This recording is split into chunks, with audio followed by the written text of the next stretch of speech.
Listo, adelante. Bien, buenas tardes otra vez. Bienvenidas, bienvenidos a este encuentro académico. Y ahorita toco un poco a la mesa 3, esta tesis de este día. La mesa se denomina Asuntos de Obtención de Escolar. La primera ponencia va a impartir la doctora María Belén, que nos instala en la Universidad de Sonora.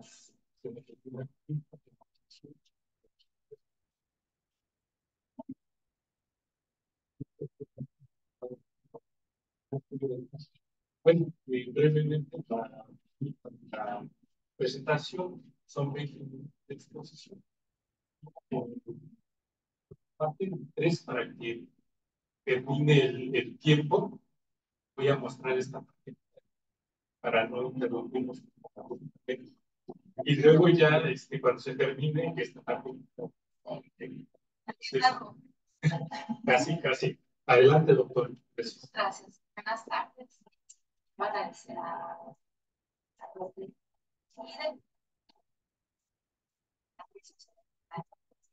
¿se escucha bien? Soy un poco como decía la doctora García. Creo que no, yo creo que le cambié un poquito el nombre porque lo que hoy es una, son datos muy preliminares, sería pues, que abordan a 4 de las 7 docentes que pertenecen a la etnia Yoreba sur de Sonora. El trabajo que se presenta el día de hoy, por tal estos son datos preliminares de un caso escolar que pertenece al sistema del Estado de Sonora. Con 8 docentes y la directora, dos de estos docentes, hombre y mujer, son de la etnia Tiki, y las otras 7, la directora, se identifican como miembros del Pesqueira es una población que se caracteriza mayoritariamente por ser áreas de población de los agrícolas, y en el siglo XXIII-XXIV los pueblos originarios que se identificaron son Mayo, Mixteco, Zapoteco. Actualmente son 194 estudiantes, 101 niños y niñas. Para que se den una idea, Hermosillo está a 45 kilómetros de zona alrededor de 42 kilómetros de Pesqueira, que se encuentra en la carretera hacia el norte, hacia Estados Unidos, y es una desviación hacia el país. Entonces, un poco el contexto, el trabajo que es de corte cualitativo tiene algunos componentes mixtos, en el sentido de mixtos dentro de lo de observación constante, aplicaciones, etcétera, pero también un poco las premisas que rigen. ¿No? El primer contacto que se hizo fue con un profesor por medio de otra universidad. Conocimos de esta particularidad de la escuela y la situación, y nos acercamos, sacamos una cita, un colega de la enseñanza de historia de ahí mismo de Unison, para ir a platicar. Estamos hablando del 2022 al 20 de marzo. Van a darse cuenta que hubo mucho trabajo preparatorio antes de que yo aplicara con las maestras. Quería que hicieran, que conocieran el trabajo, conocieran los compromisos, ¿no? Y un poco, pues, este concepto que ya retomó mucho el CONACYT, que es lo social. Entonces, mucho lo que rige y el trabajo que hacemos es aprendizaje. Entonces, platicamos con la directora sobre áreas de oportunidad, en donde pudiéramos desarrollar proyectos, haciendo hincapié en la vida post-COVID, cuáles eran las áreas de oportunidad, sobre todo cuáles eran las áreas que afectaban más atención. Entonces, nada más para darles un breve ejemplo, que vean mis estudiantes de la maestría en lingüística. La maestría en lingüística de la Universidad de Sonora se caracteriza por haber sido la primera maestría en estudiar lenguas amerindias de Latinoamérica. Entonces, los estudiantes con actividades no les puedo mostrar fotos porque no les pude darlas eso fue en el 2022. Luego después, el semestre pasado, un estudiante de doctorado fue a impartir un taller dentro del consejo de los viernes de las profesoras y profesor, en donde les dio 2 horas de taller sobre cómo diseñar actividades de género. Y ahorita estamos pensando en actividades que son mayoritariamente en mayo. Las maestras quieren diseñar actividades por las demandas. Comentaba la mañana la doctora, o sea, un poquito de desfase, paradojas que existen dentro de lo que es las políticas educativas y el gobierno. Desde mi punto personal y lo que he observado es mucha exigencia a y el docente, y a veces ellos están saturados con actividades de apoyo adicional, ¿no? Entonces, es lo que te brinda.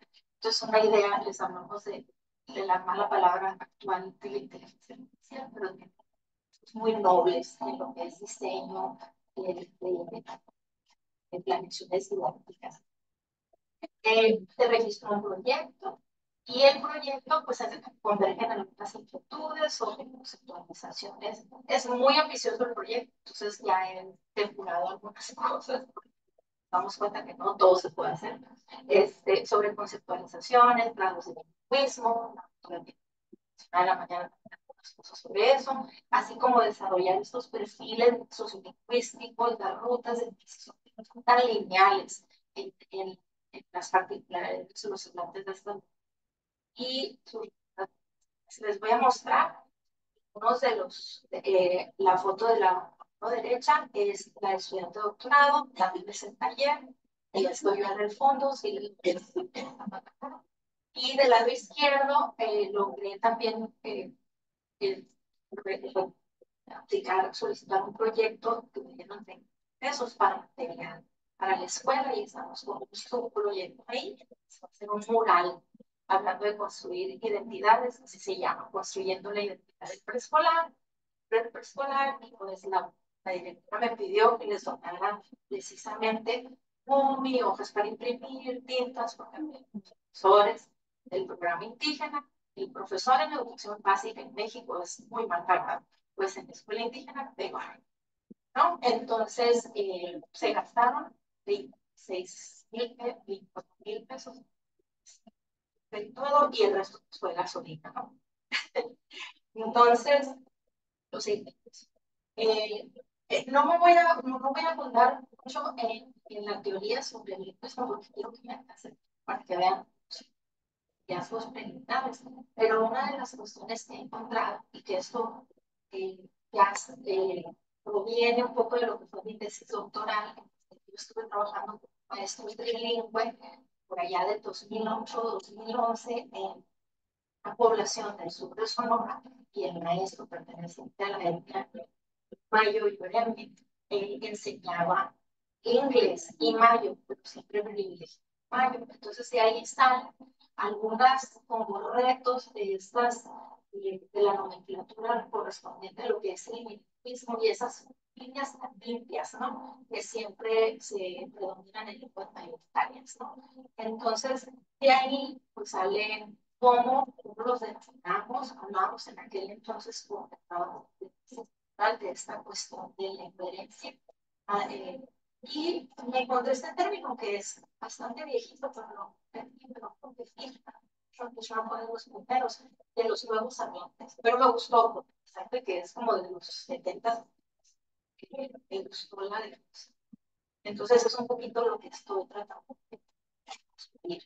Entonces, a partir de eso, la metodología sigue un texto que me gusta mucho, que está es un capítulo de Claren y Steinberg, que hablan del bricolage, ¿no? Entonces es en la Biblia de estudios cuantitativos, que es el Sage Handbook of Quantitative Research.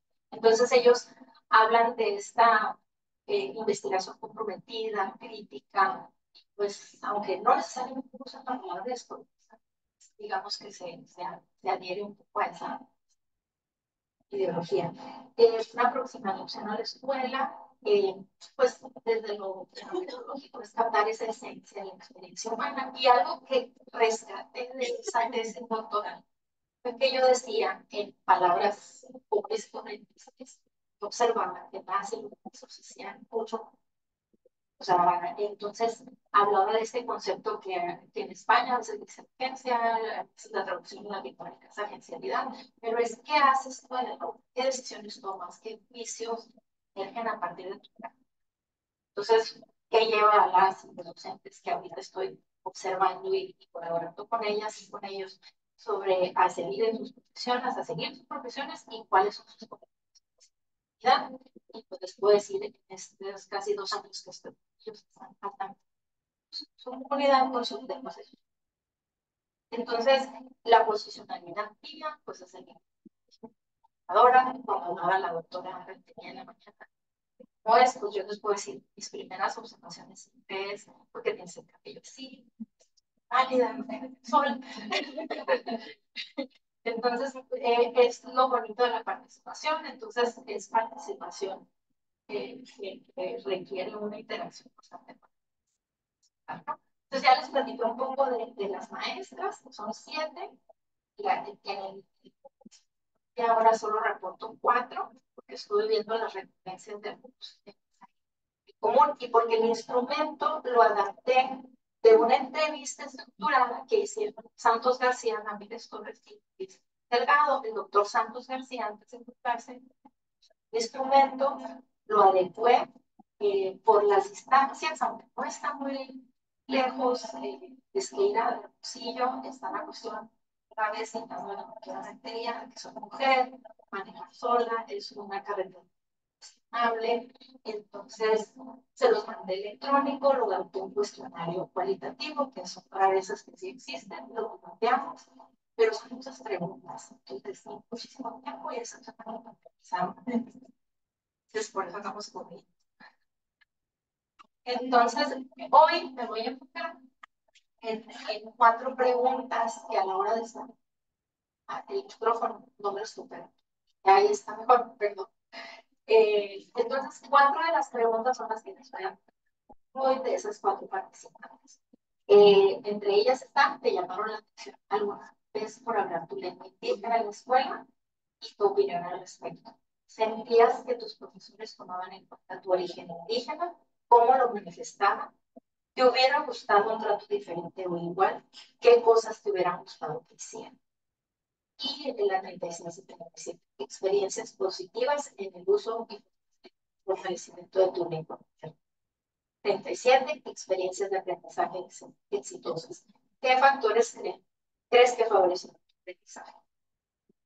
Entonces, la primera participante, ella habló mucho, no les entendí la foto, pero después de aplicarles el cuestionario que vi que no me lo hacía acercamientos para que quise ir. Entonces, fue curioso porque yo les había prometido hacer una rifa, ¿no? De los regalos, súper mal ahí, sencillo. Entonces se motivaron bastante.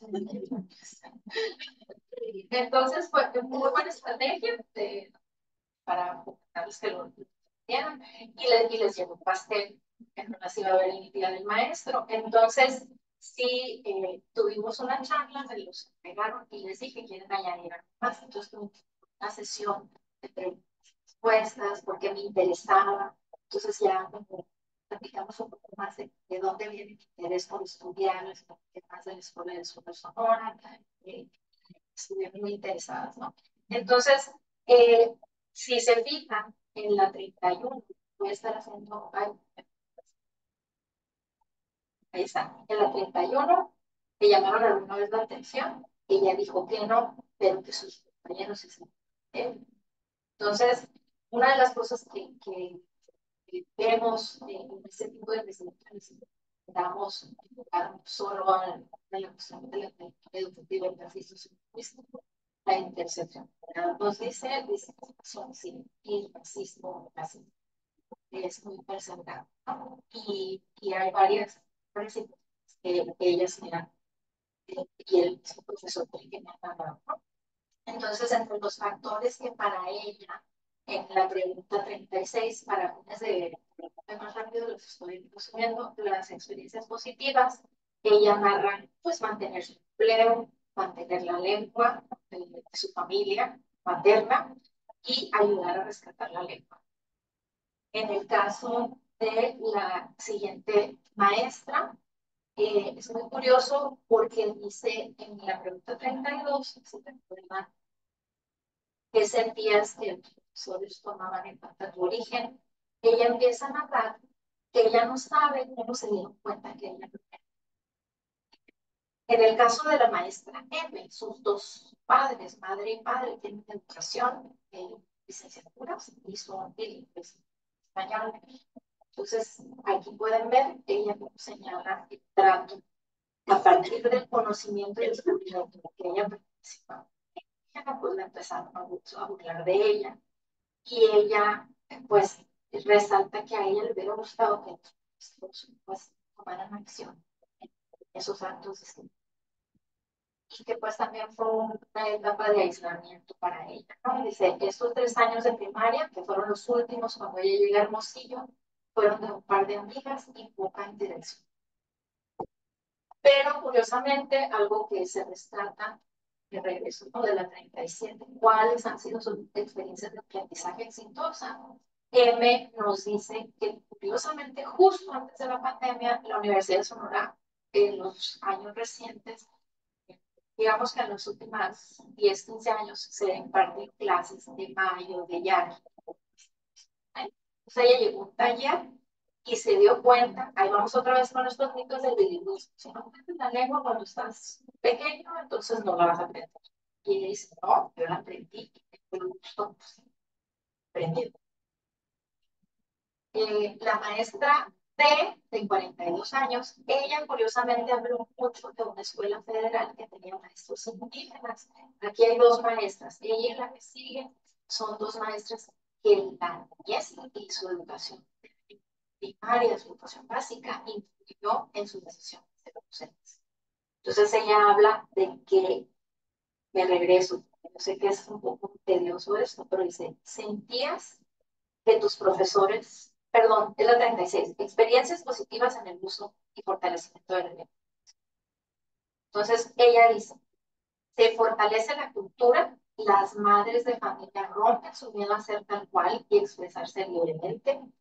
Y narra este caso de un estudiante que ella, este acto de saludar, solo saludar en las lenguas originarias, que solo el acto de saludar la llevaba a darse cuenta que había niños, en este caso este niño, que no hablan español, no socializaban, a sentirse más. O sea, ella usa la palabra iluminó su carita. Me voy a ir más rápido para ver uno. Y aquí la maestra no tiene varias cosas que decir. Dice, en el caso de ella, influyó un profesor en particular para que ella quisiera ser docente.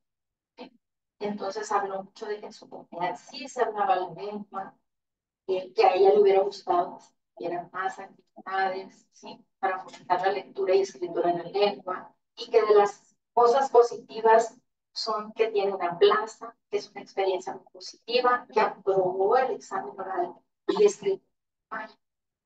Aquí también encontré dos casos así y les quiero comentar que esto es algo muy controversial ahorita en todos estos exámenes de lengua y ya lo hemos hablado. Es algo que escuchas, en algunos casos pueden les da acceso a tener plaza, pero sí son un poco controversiales. Entonces es algo que quiero explorar. Pues también habla del entorno donde creció, donde pues escuchó a sus padres, a sus tíos y a sus vecinos hablar también. Entonces, en cuanto a rutas de adquisición, que es algo que viene del estudio de Santos, ¿no? Entonces habla de estas rutas de adquisición, pues es notorio que muchas de las familias decidieron pues que privilegiar el español.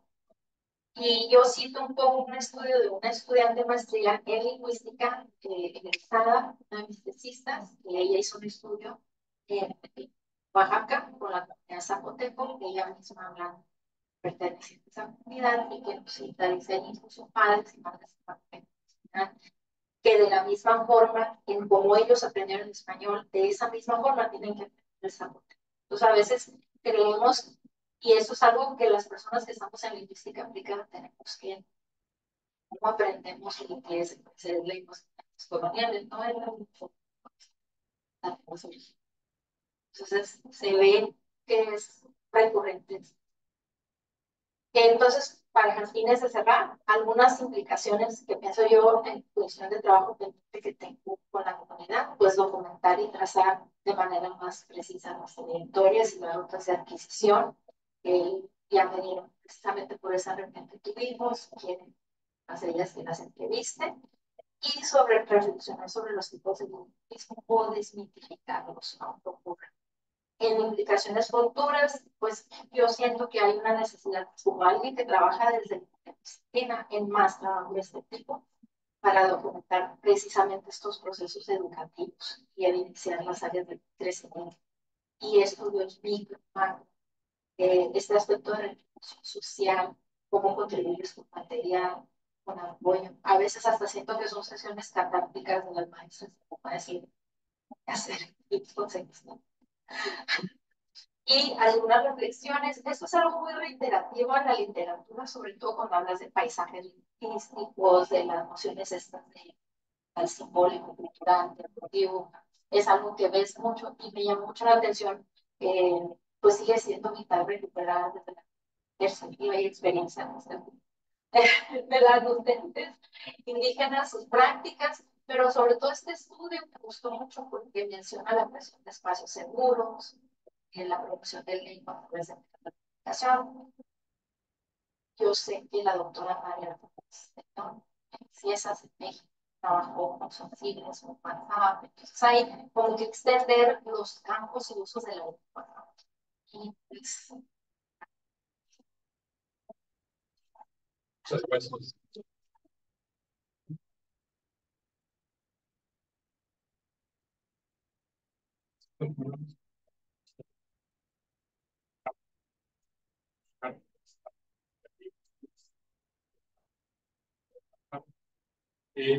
La policía se denomina educación preescolar indígena, desarrollo de la resiliencia en las maestras del servicio. Adelante, la maestra Isia. Hola, buenas tardes. Voy a compartir mi pantalla, ¿sí? Permítanme un momentito. ¿Pueden ver ahí mis diapositivas? Ya solo falta ponerlo en modo presentación. A un Ah, pero segundo. yo... Ok, ustedes me dicen.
Adelante, maestra, ya está listo.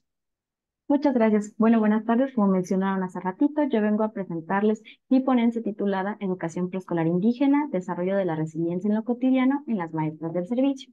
Y comenzaré explicando brevemente a qué se refiere la resiliencia.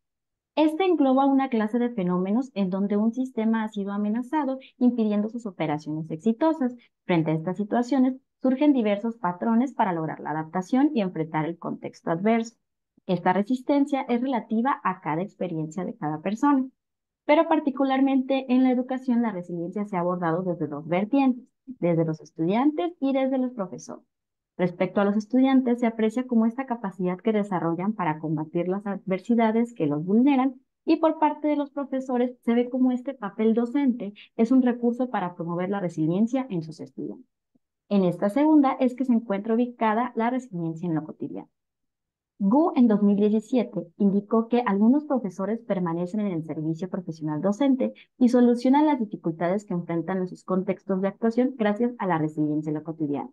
¿Y qué es la resiliencia en lo cotidiano? Es este desempeño óptimo de los profesores a lo largo del tiempo para tener una relativa estabilidad entre los ambientes en los que se desenvuelven. Por lo tanto, la resiliencia en lo cotidiano no es una cualidad fija que se adquiera y se mantenga. Más bien es una manera de mantener el compromiso laboral día a día, sorteando los imprevistos que se enfrentan durante la trayectoria profesional. Particularmente, Gu dice que los profesores se encuentran a mundos profesionales y a mundos personales. En cuanto a los mundos profesionales, indica las políticas públicas educativas y laborales que se cambian en cada uno de los estados o de los países. También habla de las perspectivas contextuales en las que se encuentran ubicadas cada una de las escuelas y finalmente los imprevistos que surgen día a día en la vida cotidiana misma. Asimismo, habla de los mundos personales y refiere a esta motivación intrínseca de los profesores por continuar en el servicio, pero cómo esta también va de la mano con sus biografías personales desde la infancia y cómo esta trasciende a su labor educativa. Y finalmente también habla de su rol docente, que es cómo ellos entienden el ser un buen docente y lo llevan a cabo en las aulas. Todo esto repercute en su capacidad de enseñar y en su capacidad de ser resiliente y es lo que integra la resiliencia en lo cotidiano. A continuación mencionaré brevemente las perspectivas contextuales de los docentes del Servicio Indígena de Baja California. De manera general, a nivel nacional, los docentes se enfrentan a reformas curriculares en constante cambio, principalmente con cada sexenio, lo que lleva a modificación de las leyes como la Constitución Política de los Estados Unidos Mexicanos o la Ley General de Educación. Esto lleva a la creación de nuevos planes y programas y asimismo modificaciones laborales para su ingreso, promoción, reconocimiento y permanencia. Pero, particularmente los docentes del servicio indígena, como se mencionó en las ponencias anteriores, pues se encuentran ubicados en planteles con contextos marginados, en donde hay infraestructura inadecuada e insuficiencia de materiales. Y también, como se mencionó, en donde hay una diversidad cultural y lingüística debido a la migración. Asimismo, estos docentes ingresaron bajo dos criterios principalmente. Uno, ser bilingües de una lengua materna y español y haber tenido terminados sus estudios de preparatoria.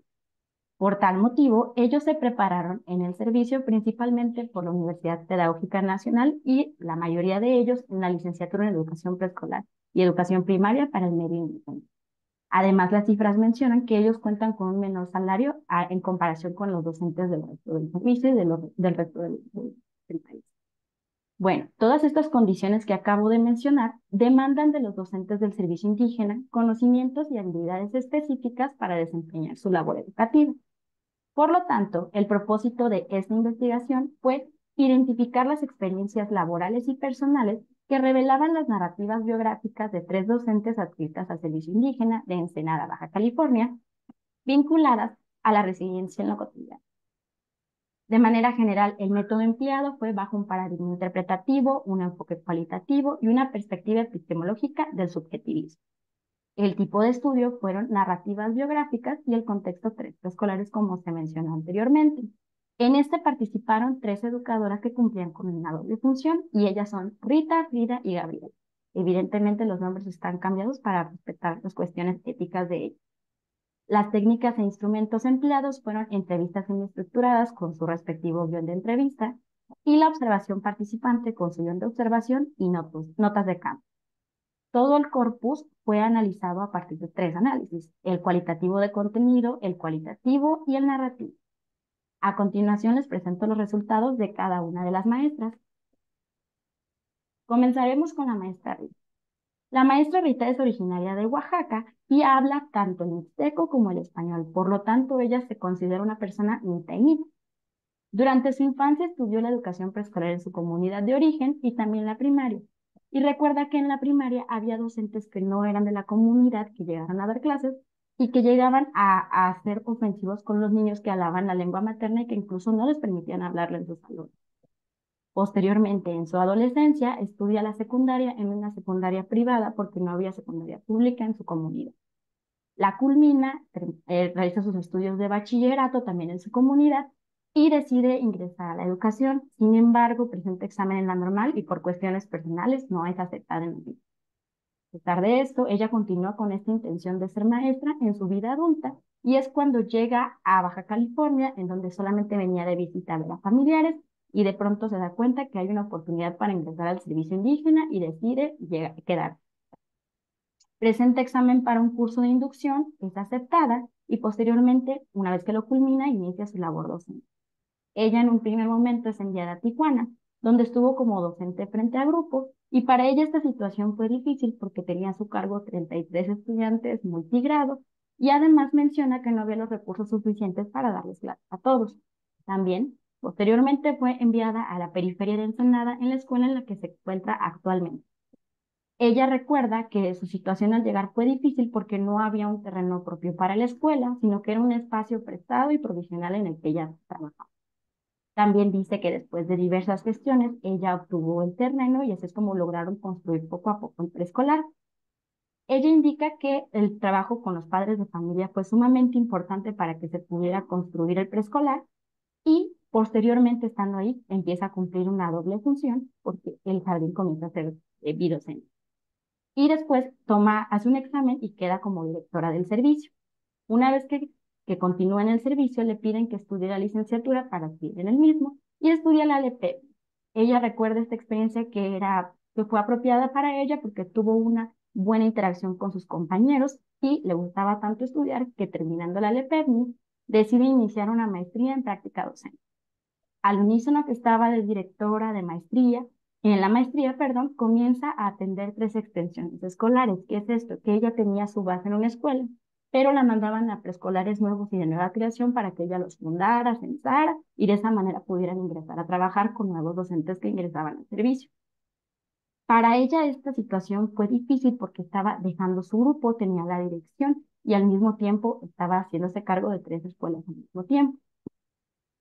Cuando se llevó a cabo esta investigación, y ella tenía 24 años de servicio, y recordaba que con mucho anhelo el haber trabajado en las escuelas y haber hecho poco a poco toda esta aportación al servicio indígena, pero que no era tan fácil como parecía. También dice que en este momento todavía encuentra dificultades en el servicio indígena porque no cuentan con libros suficientes para todos los estudiantes, solamente llegan algunos y tienen que compartirlos entre ellos. Asimismo, ella tiene una crítica hacia la política pública actual porque dice que se supone que consideran más a la población indígena, sin embargo, continúan con la escasez de recursos y de infraestructura, así como también material. En general, ella tiene el proyecto de que la escuela crezca y de dar lo mejor de sí mientras esté en servicio para poder dar mejores condiciones para el aprendizaje y la enseñanza. Y continuamos con la maestra Frida. Bueno, la maestra Frida, en su infancia, aprendió la lengua materna, el náhuatl, por su mamá y el español por su papá, por lo tanto también es bilingüe. Ella recuerda haber vivido una situación muy precaria económicamente en su familia y por esa razón, cuando ella se encuentra en primaria, su madre comienza a cocinar para los maestros y los maestros comienzan a llegar a su casa y eso era un aporte económico. De esta situación ella recuerda que era un poco difícil para ella porque una de sus maestras llegaba y le daba quejas a su mamá sobre ella y que fue tanto su coraje que la llevó a reprobar el ciclo escolar y a tener como cierto desapego a la educación. Sin embargo, cuando estaba en quinto de primaria, un profesor de deporte la motivó a continuar con sus estudios y ella lo refleja claramente en su narración. En su adolescencia estudia la secundaria, posteriormente el bachillerato en su comunidad de origen y sale de su lugar de origen para llegar en su vida adulta a Baja California. Ella ingresa al servicio docente porque su papá quería una maestra en la familia y llega a Baja California porque se entera que había la posibilidad de ingresar al servicio. Al igual que la otra maestra, presenta examen para un curso de inducción, lo aprueba y comienza, una vez que termina, su labor docente. Ella en un primer momento fue enviada a educación inicial como docente unitaria y el reto más grande que tenía era que al igual que la otra maestra no tenía una aula específica para trabajar, sino improvisaba sus clases en donde se le permitía. Estando en servicio le pide que continúe con su profesionalización y estudie la LEP 94 y recuerda que este fue un buen momento para ella porque tuvo también muy buena convivencia con sus compañeros. Ella nos indica que al final de la licenciatura Automáticamente los hombres fueron enviados a nivel primaria y las mujeres en el nivel preescolar, así que no tuvo otra opción más que ingresar al servicio, a la educación preescolar. Ella llega y se establece en el jardín en el que se encuentra hasta la actualidad, lo funda como una extensión y se vuelve docente unitaria. Ella recuerda que ingresó con 38 niños y que tuvo mucho apoyo también de los padres de familia para que la escuela se mantuviera a flote. Posteriormente, la escuela pasa a ser multigrado y ella tiene una doble función cuando la matrícula de estudiantes supera a los 40 alumnos. Mientras estaba cubriendo esta doble función, también llevó a cabo la labor de fundar 3 extensiones más, situación que para ella también resultó difícil. Sin embargo, en retrospectiva, ella se siente orgullosa de haberlo logrado. Posteriormente obtuvo su clave como docente y en la actualidad es encargada del despacho de luz. Al momento de recopilar los datos, ella tenía 20 años de servicio y marcaba mucho en su entrevista que lo más difícil para ella ha sido trabajar con niños que tienen otras lenguas diferentes, sobre todo quienes son monolingües. Pero también decía que otro de los retos más grandes a los que se enfrenta recientemente es que siente que los alumnos no valoran la labor educativa de ellos. Y bueno, también decía que en el servicio indígena ellos sienten como si fueran personas de segunda porque no los dan los materiales necesarios en tiempo y forma, y que a pesar de todo ella se mantiene en el servicio indígena porque ha notado mucho cambio en ella, que se ha vuelto más segura y que le ha dado como un desarrollo personal. A pesar de todo, ella dice que va a tratar de dar lo mejor a su alcance para continuar en la educación y ofrecer las mejores condiciones de enseñanza y aprendizaje. Y bueno, continuamos con la maestra Gabriela, quien en su infancia también recuerda haber vivido condiciones muy precarias, tan precarias que sus padres no podían darles alimentación y hospedaje en su casa y por ese motivo fue enviada a un albergue junto con sus hermanos. Este albergue le dio la oportunidad de estudiar la primaria y ella recuerda en su infancia haber tenido una maestra que sin motivo alguno la pasó de 4º a 3º y que eso la hizo rechazar un poco la educación. Sin embargo, también tuvo un profesor en 6º grado que la motivó, perdón, a que continuara estudiando. Posteriormente, en su adolescencia, por cuestiones personales, deja su ciudad de origen, que es Oaxaca, y se traslada a Sonora para emplearse como jornalera migrante. A pesar de esta situación, ella indica que siempre tuvo deseos de estudiar y de continuar con su educación. Posteriormente, por cambios en su vida personal, en la vida adulta llega a Baja California, espacio en el que comienza a estudiar la primaria abierta y la secundaria del mismo modo. Ella recuerda en la secundaria haber tenido una maestra que era muy buena con ella y que también la apoyaba para que para que no desertara de la secundaria. Y mientras estaba en este nivel, ella comenzó a cubrir internatos en educación inicial. Previo a pasar el bachillerato, ella dudaba si inscribirse o no porque tenía miedo de no lograr concluirlo. No obstante, uno de sus familiares la motivó y ella ingresó al bachillerato abierto. A la par que estaba terminando el bachillerato, inició el curso de inducción, situación que la llevó a agotamiento y estrés porque estaba cerrando sus exámenes para culminar el bachillerato y al mismo tiempo estudiando para ser aceptada en el curso de inducción. Esta situación la llevó a tener mucha presión. Posteriormente, culmina su curso de inducción e inicia su labor docente y la envían a educación preescolar. Aquí llega a fundar la escuela en la que se encuentra actualmente laborando y se convierte en docente unitario. Ella, al igual que las otras maestras, encuentra una realidad educativa diferente a la expectativa que tenía porque no tenía ningún salón ni un espacio para poder dar clases. Al igual que la otra maestra, no contaba con un espacio, era improvisado, las sillas y mesas, e incluso recuerda que era un lugar tan pequeño y tan escaso que cuando llovía se mojaba el techo y al mismo tiempo se mojaban los niños y las sillas. Ella recuerda esta situación muy difícil porque aprendió a base de la prueba y el error a atender a la población multigrado. Y bueno, estando en servicio le piden que continúe con su profesionalización e inicie el estudio de la letra.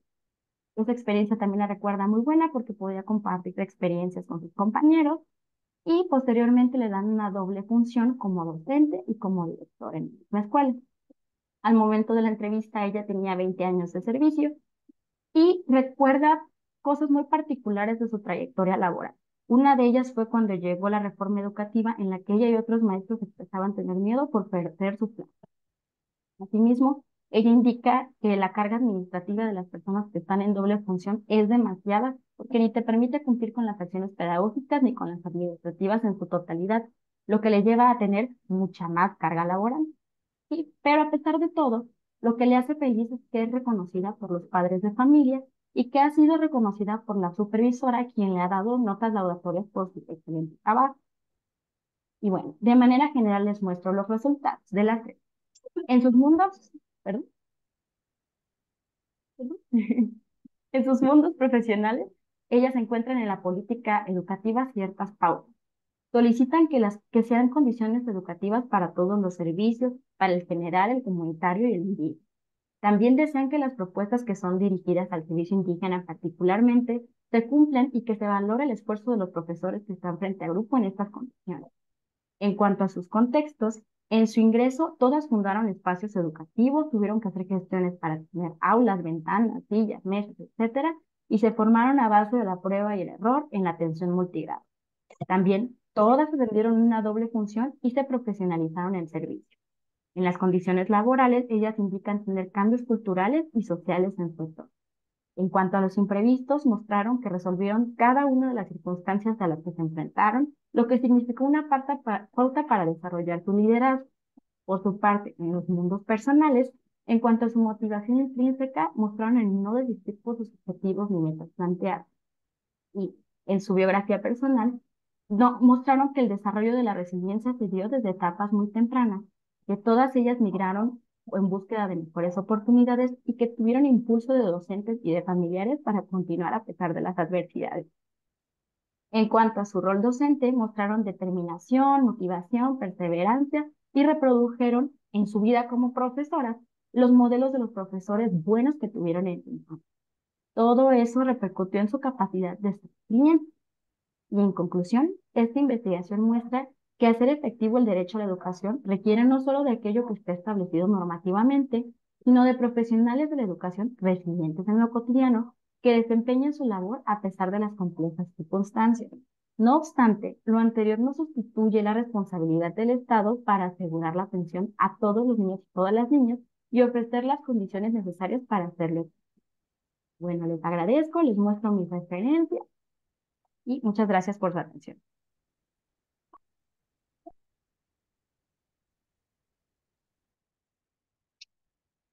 Muchas gracias, maestra Alicia.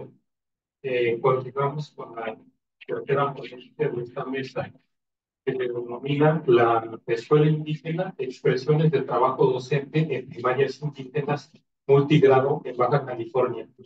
Nos presenta la doctora Glenda Delgado Castelo, de la Universidad Pedagógica Nacional, su sede en Senado. Adelante, por favor.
Pues buenas tardes y gracias por la presentación. Mi trabajo se titula La Escuela Indígena, Expresiones de Trabajo Indígenas de California. Y bueno, voy a empezar.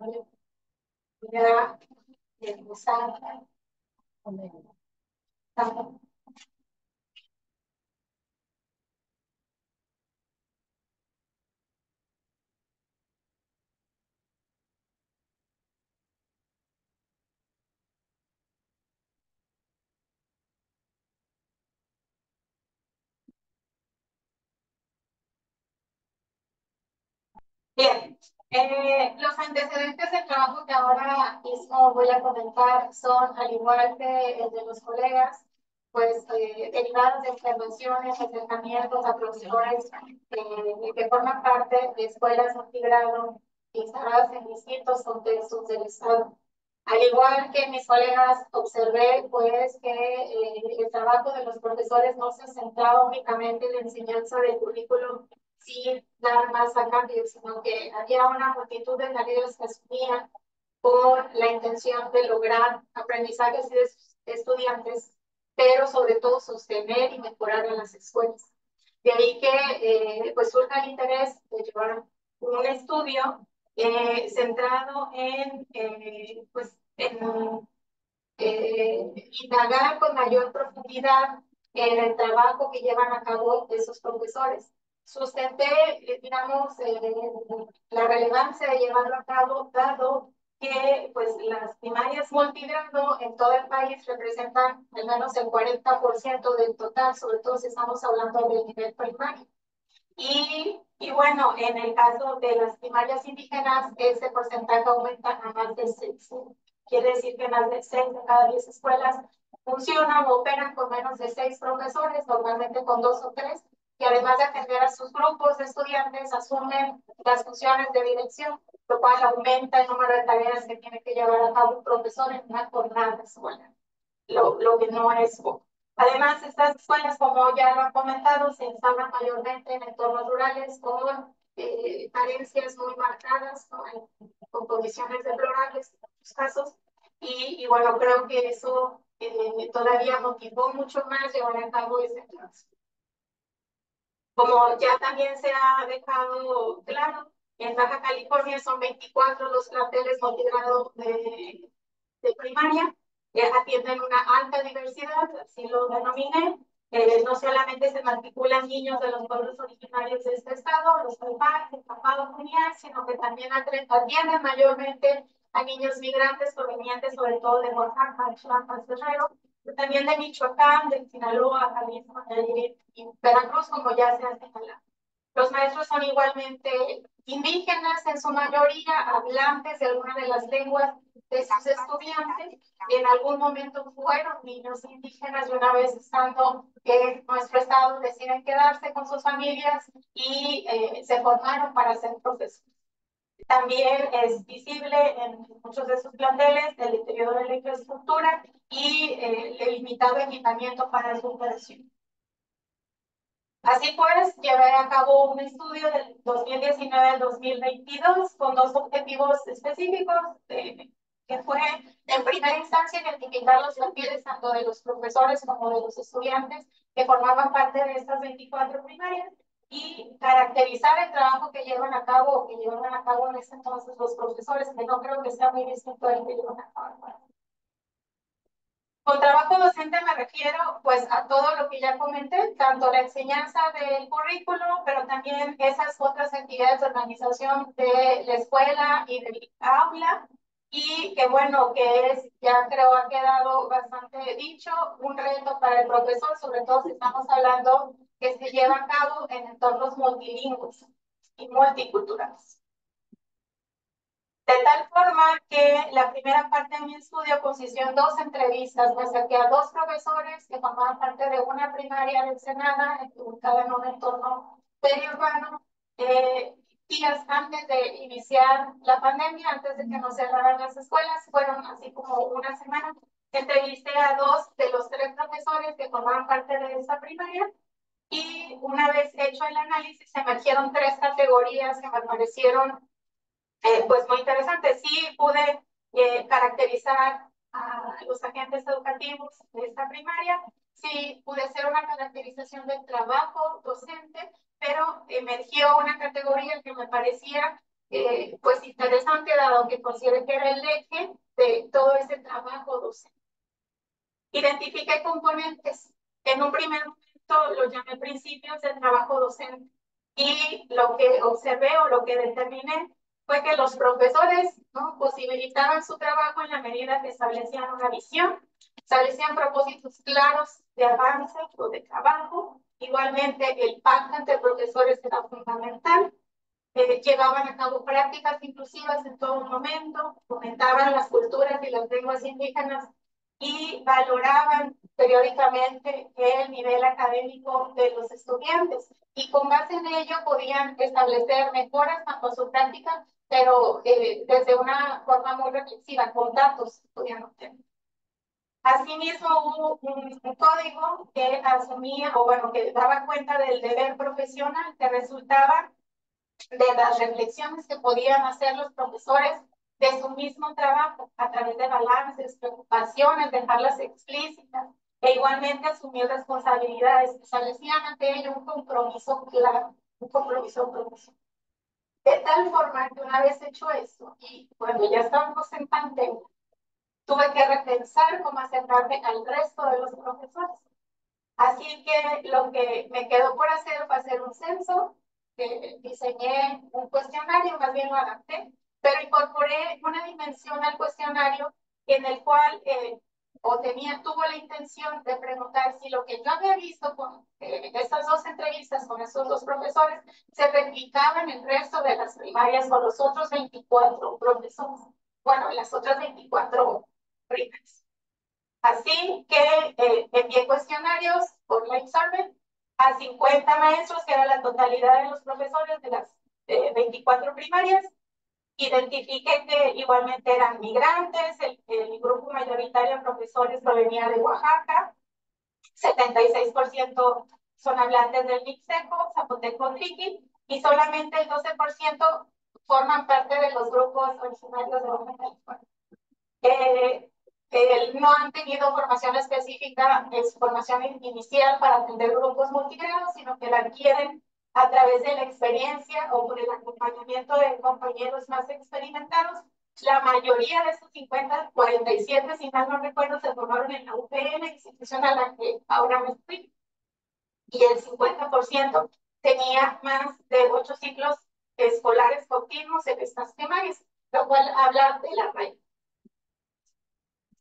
Y bueno, lo que pude encontrar es que efectivamente más del 70% de los profesores encuestados llevan a cabo este tipo de prácticas, ¿no? Entonces, para mí fue bien interesante encontrar que pues en otros espacios escolares son características similares a esta primaria que yo pude acercarme en un primer momento, hacían este tipo de cosas. En el único en el que no obtuve un 70% de acuerdo fue en la parte de evaluación. Aquí hubo digamos, números distintos, el 26% estaban en desacuerdo, no llevaban a cabo esta valoración constante, pero el 10, o sea, el 42% sí las, ¿no? Esta fue la única cuestión que fue distinto, pero el resto, claro que establecían una visión, acuerdos, llevaban a cabo prácticas inclusivas y lo demás que podemos ver acá. Y bueno, como ya se ha dicho también de manera reiterada, los profesores de esta primaria o de estas primarias indígenas multigrado pues tienen que atender sí a la política vigente, ¿no? Enseñar el contenido curricular del programa que está en turno, pero además tienen no que perder de vista que la instrucción es para pueblos originarios de México, lo cual hace una distinción, ¿no? A diferencia del resto de los profesores. Y lo que tienen claro, así como se menciona o menciona Rockwell, es que la enseñanza del currículo, perdón, siempre se respalda en programas de estudio, pero se materializa mediante actividades propuestas para un conocimiento que se concibe legitimado. Rockwell señala ante esto que las prácticas docentes sí se sustentan en políticas y normas oficiales, pero son más bien un conjunto de relaciones y prácticas que emergen de manera auténtica a partir de las condiciones escolares enmarcadas en la cotidianidad escolar. Y ahí es donde surge esta categoría que me permitió dar pues una mayor explicación a lo que yo veía, las expresiones docentes. Con esto me refiero a estas funciones que asume el profesorado con la intención de mejorar las condiciones para la enseñanza y el aprendizaje, posibilitar o hacer posible esta educación intercultural establecida en las políticas educativas.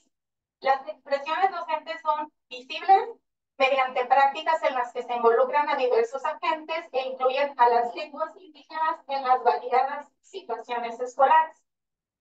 Esto posibilita la integración de estudiantes diversos, quienes acceden, permanecen y sobre todo egresan de las escuelas por acciones de los docentes. Por ejemplo, a través del cuestionario recuperé este tipo de respuestas y dice uno de los participantes: si un niño no cuenta con solvencia económica para comprar uniforme, solo se le pide llevarlo con la que cuente, con un color parecido al uniforme. Los alumnos que llegan del sur del país llegan usando guarache y se les permite acudir hacia la escuela, no se les exige zapatos hasta que ellos quieran usar. Otro participante asentó: incluimos a todos los alumnos en las actividades físicas, académicas y culturales, valoramos y ponemos en práctica las lenguas sin menospreciar algo. Dado que el cuestionario se envió en la época de cierre de las escuelas, también encontramos ese tipo de respuestas.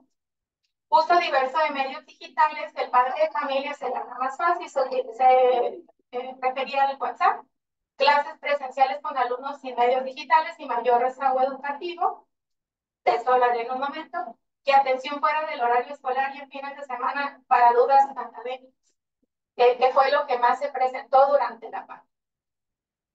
Bueno, algunas de las prácticas concretas que llevan a cabo los profesores, de las que ahora mismo me refiero, pues aluden a estas en las que se incorporan diversos usos de la lengua indígena en el ámbito escolar, sobre todo para crearles oportunidades de aprendizaje de quienes la emplean. Por ejemplo, un uso académico de la lengua indígena siempre estaba presente a través de conversaciones, de cantos, de escritura de narraciones, o a través de juegos, ¿no? Loterías, por ejemplo, el uso de material concreto, o a través del piano, que es un juego de las culturas originarias de Baja California. Asimismo, asentaban llevar a cabo actividades en las que se promovía la participación de los padres de familia que implicaran el uso de la lengua indígena. Por ejemplo, mencionaban entrevistas a los adultos mayores de la comunidad o actividades artísticas en las que se debían involucrar los padres de familia. Y bueno, otras actividades que diseñaban los profesores estaban centradas en el reconocimiento de la identidad o de elementos que dieran, pues, que se dirigían a la identidad cultural. Por ejemplo, los relatos que comparten personas que se consideran sabias, que forman parte de las comunidades y que no necesariamente son padres de familia de las escuelas. Esto con la intención de recuperar saberes comunitarios y de las culturas que hay en los distintos grupos de los profesores. Asimismo, las expresiones docentes resultan de la resignificación de las normas institucionales de las tareas de organización escolar o tareas de enseñanza. Por ejemplo, esas decisiones que toman los profesores, ¿no? para admitir a estudiantes extra edad sin acta de nacimiento, que también lo tengo registrado. Ejemplo de ellos son estos comentarios que hicieron los profesores. La profesora a la que entrevisté, por ejemplo, dijo: nosotros estamos trabajando sin importar quién venga, si el niño no sabe, si el niño no tiene acta, si no tiene papeles, si es del orfanato, si es de familias integradas o desintegradas. El profesor también comentó: TECIO es ayudar sin ver qué se va a hacer, y eso es. Aquí veníamos a barrer, a limpiar, todavía siguen, a veces hacen TECIO aquí. Y con esto aludía a el servicio o la ayuda que ofrecían ellos, los profesores, a la comunidad y no al revés. ¿No? Esto es una práctica que también es. También comentaban que además de lo que ya se dijo, organizan eventos, como seguramente ustedes también lo han podido ver, posadas, kermés, fiestas de fin de curso, hacen el aula porque no tienen recursos para personas que hagan ese tipo de tareas, organizan actividades para obtener recursos y bueno, en este caso particular dice: logramos sacar lo que es la banqueta, el salón, el muro, y después con otro programa saqué otro muro y después el muro del muro. Esto derivado de la gestión que también asumen los profesores para la obtención de recursos financieros. Bueno, en ese sentido, Escaleta concibe a la escuela como una entidad administrativa a la vez que pedagógica. De ahí es que pues ella afirme que los profesores puedan llevar a cabo su función pedagógica. Así el profesor habrá de llevar a cabo actividades de operación escolar correspondientes a la administración de organización, pero también otras tareas burocráticas y otras que deriven de las políticas educativas con el fin de mantener a la institución escolar. O sea, no solamente enseñar el currículo, sino sostener a la escuela, tal cual yo lo he observado. De tal forma, se producen respuestas concretas por parte del profesor al asumir su tarea pedagógica, pero también integrar otras funciones que corresponden a alguno de los encargos de la operación escolar, lo que origina actos y resultados concretos que inciden en el proceso educativo. En el caso de las escuelas multigrado, el trabajo docente presenta variaciones de una escuela a otra según el momento y el espacio en el que se desarrolla. Destaca de todo ello las adaptaciones que puedan hacer los profesores con el propósito de lograr que sus alumnos o que los alumnos de esa escuela aprendan, ampliando así las oportunidades de escolarizarse, tal como ocurre en otros contextos del mundo, no solamente que te Así, por ejemplo, una de las expresiones docentes que yo pude identificar en la pandemia, pues alude a la educación domiciliaria. Esta fue una decisión que tomaron los profesores al no tener contacto con los niños de sus escuelas, y lo que hicieron fue irlos a buscar a su casa, ¿no? Y llevar materiales a sus casas para trabajar con ellos. Y en otros casos adaptaron espacios en sus hogares para recibir a los alumnos y a las madres de familia, sobre todo, y llevar a cabo en estos espacios el trabajo académico que se suponía debían estar haciendo en las escuelas. Pero esto amplió por mucho la jornada de trabajo de los profesores. Aquí algunas imágenes, ¿no?, del trabajo que yo pude observar como un profesor. Se alcanza a ver a lo lejos la casa, pues digamos, las condiciones no son las óptimas, pero aún así el profesor llegaba, jugaba con los niños, adaptaba espacios, ¿no?, con lo que se tenía, y ahí trabajaba, por ejemplo. Estos espacios, pues, sobre todo eran, en lugares alejados. Recorría en un día el campo y visitaba a los estudiantes, ¿no?, y estaba con ellos algún tiempo. Bueno, esto le da sentido a la escuela, me parece. Y también, como dice Rodwell, la escuela presenta una serie de normas y valores que comparten los docentes, tal cual lo observé o lo pude rescatar a través del estudio, que permite la proposición de elementos pedagógicos. Y bueno, esto se incluye a la práctica. Todo ello admite acciones en colectivo, pero también en lo individual, y a ello subyacen la tradición local, la formación docente, la historia de vida, el subsistema, sus características, y la organización escolar tiene peso en ello. Igualmente incide en igual o menor medida en las concepciones que el propio profesor pueda tener de su trabajo.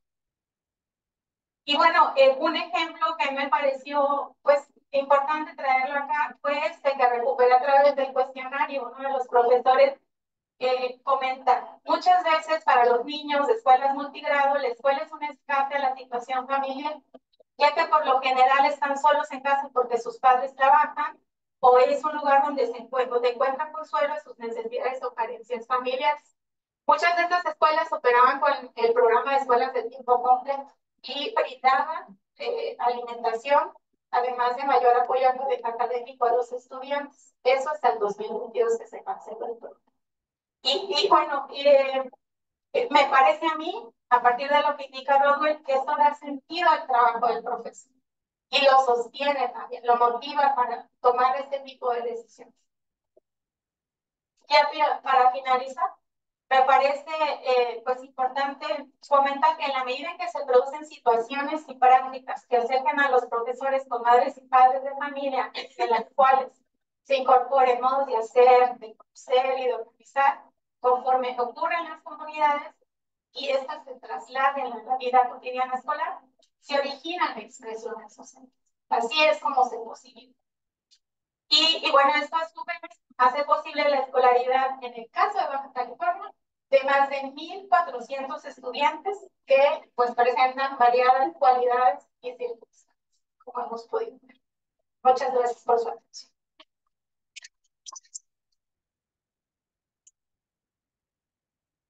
Muchas gracias, doctora Glenda. Bueno, continuamos con la última presentación de esta mesa a cargo del doctor Rafael Pedregal Cortés de la Universidad de las Américas Puebla, que se denomina Viñetas Etnográficas, una visión de los profesores indígenas que emigraron al Valle de San Quintín. Buenas tardes, voy a compartir pantalla. Desktop.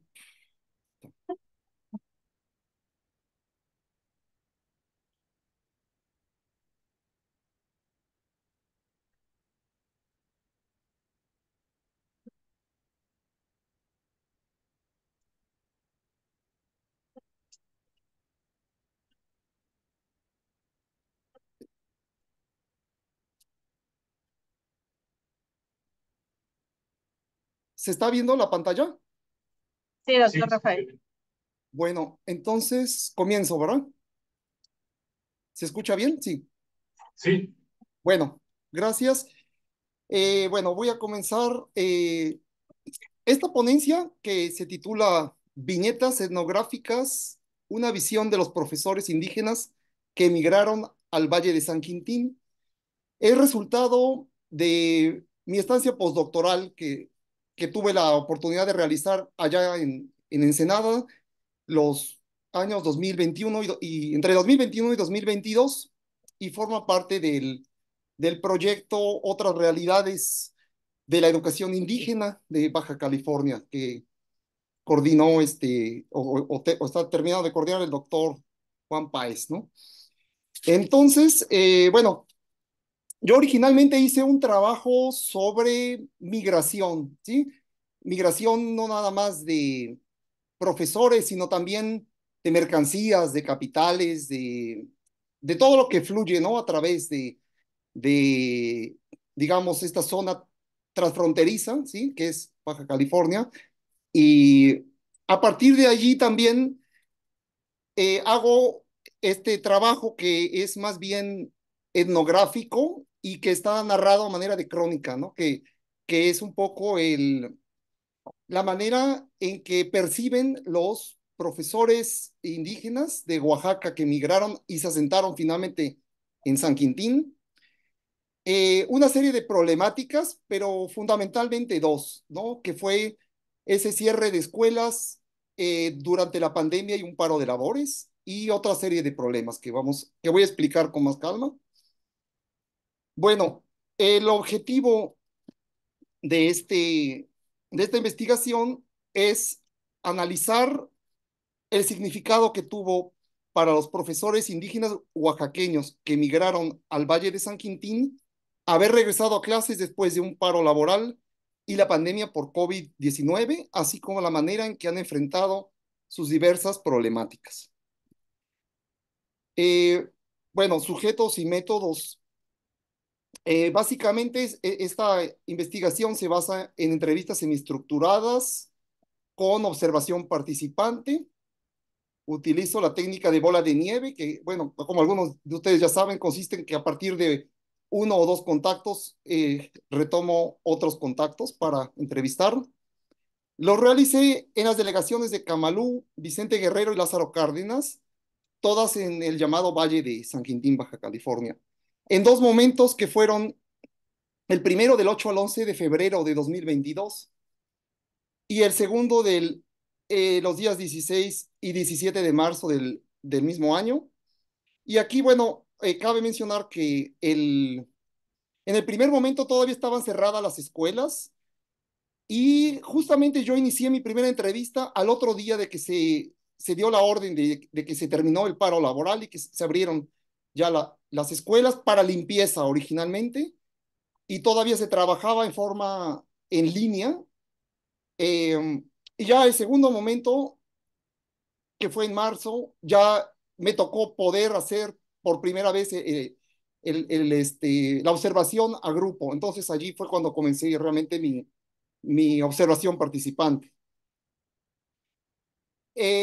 hice entrevistas en escuelas primarias indígenas bilingües a 4 profesores de la etnia mixteca y uno de la etnia zapoteca. 2 de ellos, además de ser profesores, eran directores de escuela. Yo les pregunté a los profesores si ellos querían que usara para esta investigación sus verdaderos nombres o mantener su anonimato. 4 de ellos aceptaron que yo usara su verdadero nombre, pero uno sí requirió cambiarlo y por eso usé un seudónimo, ¿sí? Y bueno, estas narrativas de los profesores se presentan a manera de crónica con un lenguaje sencillo, con la finalidad de recuperar la voz de los propios profesores. Sin embargo, aquí yo, por cuestiones de tiempo, de logística, no pongo las voces o los comentarios, digamos, textuales de estos profesores. Yo más bien lo explico con mis propias palabras, pero en la investigación original, pues sí, como son muy largos esas narrativas, entonces lo acorto de esta manera. Bueno, a manera de antecedentes, bueno, diríamos que en primer lugar que San Quintín se hizo un nuevo municipio de Baja California en 2021, justamente coincide con la época de mi investigación. Y bueno, rescato a este autor se llama Cartón de Gramont, que habla de la nueva ruralidad o lo que llaman espacio rurbano, y que lo encuentro bastante adecuado para explicar un poco cómo funciona la vida en San Quintín, en el sentido de que este autor dice que las fronteras entre lo urbano y lo rural se desdibujan, ¿no? En este sentido, bueno, es posible ver cómo hay calles que no están pavimentadas, coexistiendo con centros comerciales, ¿sí? Cómo hay cultivos tradicionales de surco, coexisten con invernaderos con alta tecnología, etcétera, etcétera, por citar algunos ejemplos. El tercer antecedente que quisiera mencionar es que, bueno, San Quintín es una zona fronteriza o que se comporta como zona fronteriza, no solo entendiendo la frontera como una línea divisoria, sino como una franja. En este sentido, hay aspectos como el hecho de que hay autobuses que se usaban en Estados Unidos para transportar a los niños que iban a las escuelas, famoso school bus, que aquí se usa para transportar a los trabajadores a los ranchos, es decir, entendiendo ese rancho como las empresas agroindustriales o agrícolas, ¿no? Y bueno, hay muchos ejemplos, ¿no? El hecho de que haya muchas importaciones también de Estados Unidos, que haya casas de cambio, que circulen los dólares, etcétera. Y el cuarto antecedente que yo pongo es que San Quintín es un centro de migraciones importantes, tanto nacionales como internacionales, ¿no? Más bien transnacionales, por la situación fronteriza y por esta situación que hay entre la etnia mixteca, ¿no? De la cual hay varios profesores, y California, ¿no? Incluso se habla de este espacio transnacional que algunos llaman Oaxaca, California, ¿sí? Bueno, el primer momento o digamos, la primera problemática, que es la más importante, bueno, fue la suspensión de clases y el cierre de escuelas a raíz de la pandemia por COVID-19 y por el paro de labores de los profesores, ¿sí? Y bueno, esto llevó a los profesores a preocuparse hicieron juntas, convocaron a juntas con directores de escuela y donde se preguntaban cómo recuperar estos contenidos y qué contenidos recuperar para recuperar o tratar de recuperar un poco de lo perdido. Fue una labor realmente muy, muy compleja porque se perdieron muchos meses de clases o más bien años, ¿no? Y aparte, bueno, eso llevó también además de la pandemia, bueno, primero hubo la pandemia y dentro de ese marco de pandemia, el paro de labores, entre octubre de 2021 y febrero de 2022, donde por falta de pagos de nómina a varios profesores, bueno, los llevó a entrar en este paro de labores, ¿no? Pero después se resuelve el problema, se anuncia el pago de adeudos, se insta a regresar, pero de manera virtual, ¿no? Y bueno, primer lugar, pues se tuvo que hacer limpieza de las escuelas después de meses, ¿no? Años, yo diría, ¿no? De estar cerradas. Aquí intervino esto que ya también mencionó la doctora Glenda, el tequio, ¿no? El tequio como trabajo colaborativo, que es algo muy típico de los oaxaqueños y de los indígenas en particular, que ese trabajo comunitario y voluntario para hacer la limpieza de las escuelas. Se tomaron medidas de prevención higiénicas fuertes, ¿no? Aquí, por ejemplo, en esta foto se puede apreciar unos lavamanos para sanitizar, para que los niños se estuvieran lavando las manos constantemente. Cuando se hace la reapertura de salones y el regreso a clases, eh, también hay grupos reducidos, o sea, prácticamente se dividen en dos, la mitad, eh, una mitad un día y otra mitad otro día, y se hacen este tipo si se toman ese tipo de decisiones para poder adecuarse, ¿no? Pero sobre todo lo que ocurre, ¿sí? Es eh, la adaptación a los sistemas, a las nuevas tecnologías, ¿sí? Aquí entra el tema de la brecha tecnológica, ¿sí? Eh, digamos que en las familias de los padres de familia, a veces había nada más un celular o un equipo de cómputo y que era requerido por varios familiares. Entonces, ese fue un problema, ¿no? ¿Cómo adaptarse? Ellos tuvieron que aprender primero con cuadernillos y algo que ya se ha mencionado también, y después por WhatsApp, ¿no? Entonces, ese fue un gran reto para los padres y para los profesores, ¿no? También esto ya también se mencionó en dos ponencias, la suspensión del programa Escuela Completa, que aquí se ven en esta foto, bolsas de comida, ¿no? Porque este programa ofrecía educación, pero también comida, y que complica, ¿no? Más en el marco de la pandemia. Pero a pesar de estos aspectos negativos, los profesores vieron con mucho optimismo este momento y para ellos fue una oportunidad única el que los niños pudieran regresar a casa y compartir con la familia y aprender otras cosas. Entonces, para ellos el aprendizaje no termina con el cierre de la escuela, sino que simplemente cambia de dinámica y continúa, ¿sí?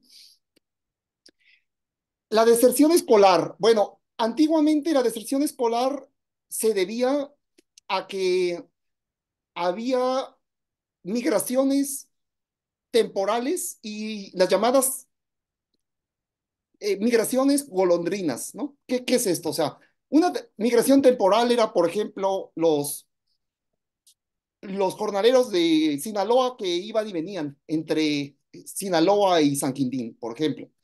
Y la migración golondrina va recorriendo diversos puntos del mapa mexicano, ¿no? Puede llegar incluso a Estados Unidos con idas y regresos.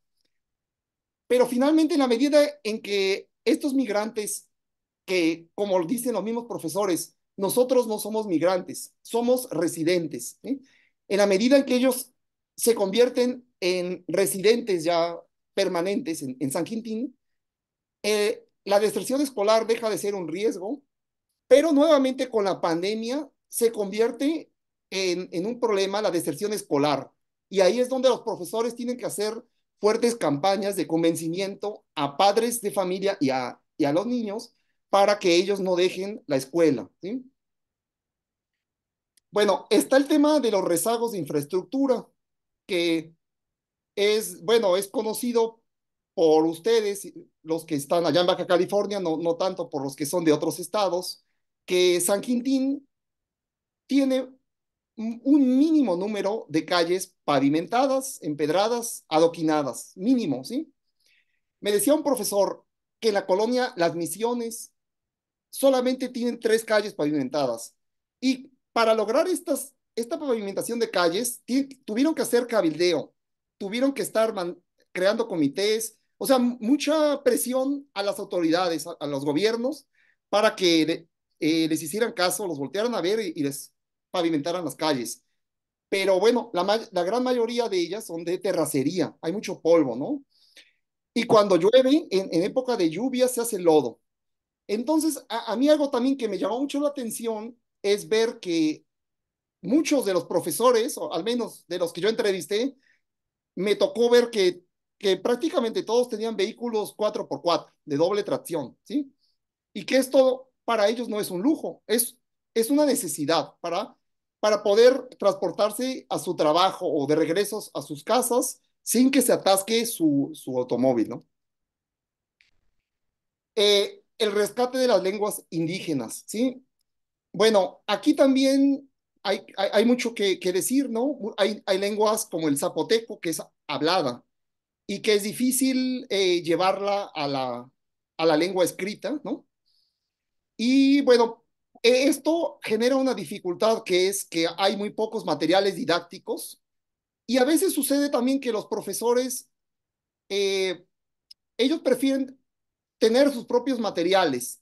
A veces no siempre están de acuerdo con los textos oficiales o sienten que son insuficientes, ¿no? Para lo que ellos quieren enseñar.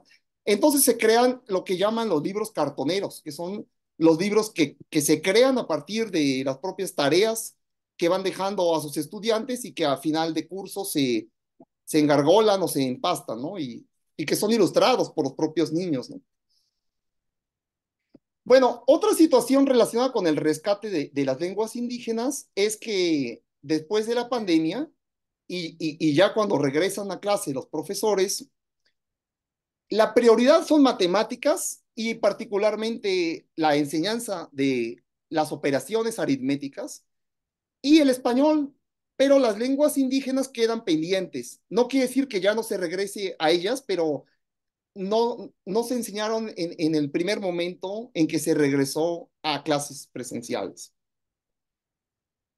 El tema del racismo, bueno, aquí sucede también y viene relacionado con el tema anterior de las lenguas indígenas, que en una generación anterior a esta, muchos padres de familia no enseñaban a sus hijos las lenguas originarias para evitar que fueran discriminados. Entonces, eso hizo que perdiera importancia y que se empezara a olvidar esta enseñanza de las lenguas autóctonas en las casas, ¿sí? Que es la primera educación.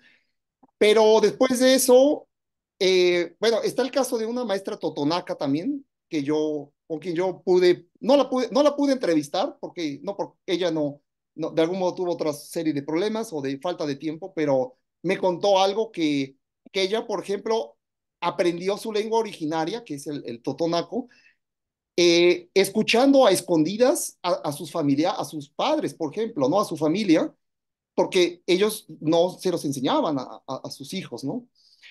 Y está el término que, bueno, por ejemplo, el término oaxaquito en vez de oaxaqueño, entonces hay una serie de estigmas, ¿no? De etiquetas que a veces se ponen y que son discriminatorias, pero a decir de los profesores indígenas, dicen que ya ha cambiado esto en el San Quintín de ahora, que muchas de estas cuestiones han quedado en el pasado porque se ha revalorizado la lengua indígena y porque se acepta más la diversidad cultural.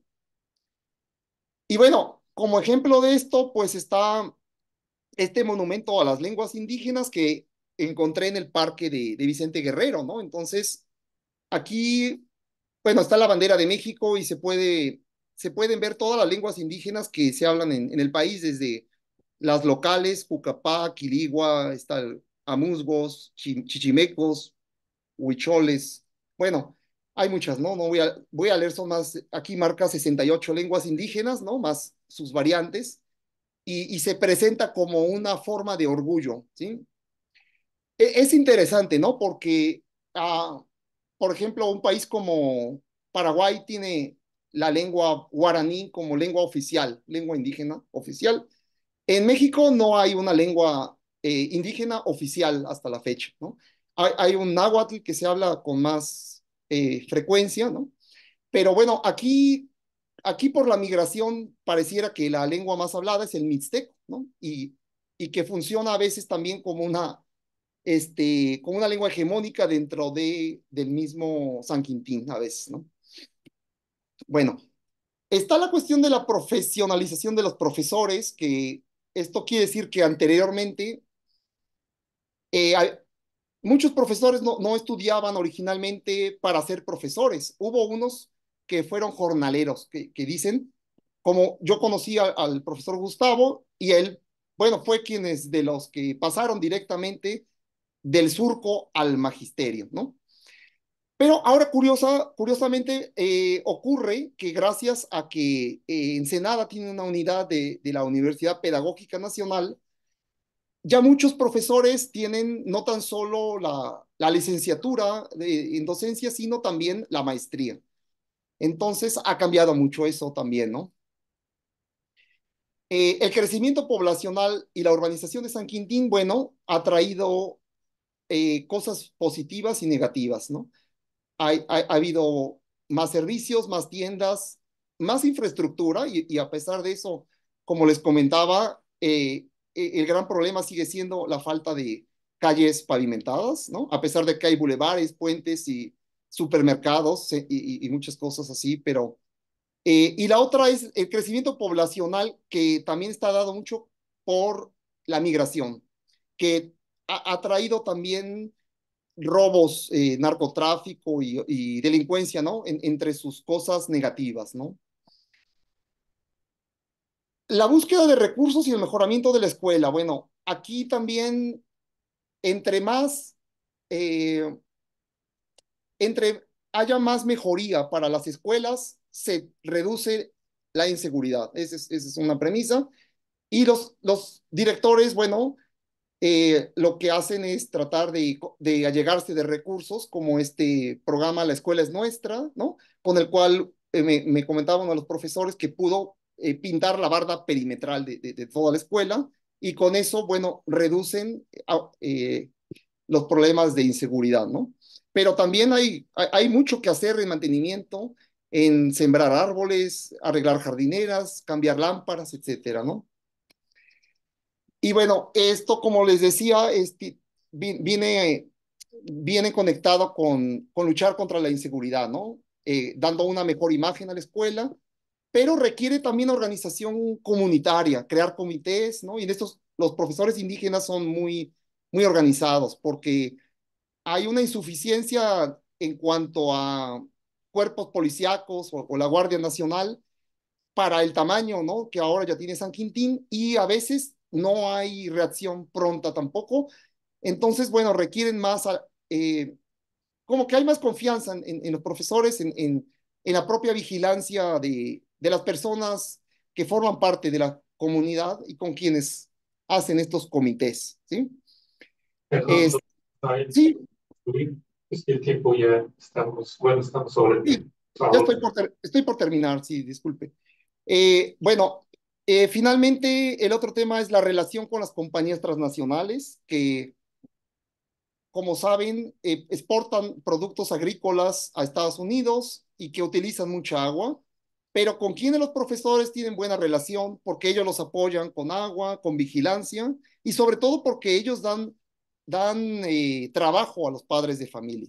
Bueno, como resultado, San Quintín es finalmente el resultado de una larga lucha social, política, económica y cultural, o de varias luchas más bien. También ha enfrentado, digamos que con esto se ha enfrentado la situación de la migración, de los procesos transnacionales y de globalización que impone la modernidad, ¿sí? Eh, Diría, ¿no? Para resumir que a pesar de estos grandes retos, como la pandemia sanitaria y el paro de labores, que implicó cambios, ¿no? De adaptación en los métodos de enseñanza-aprendizaje, en los contenidos escolares, en la deserción, la lucha contra la deserción escolar. hay un gran, o ha habido un gran optimismo de los profesores del Valle de San Quintín para resolver todos estos problemas y por lo tanto yo considero digamos, estas escuelas indígenas de San Quintín, bueno, constituyen un modelo dentro de la educación indígena en un país con tantas desigualdades como México, ¿no? Y con esto yo cerraría, ¿no? Y aquí nada más presento las entrevistas realizadas, ¿sí? Y bueno, sería todo por mi parte. Gracias.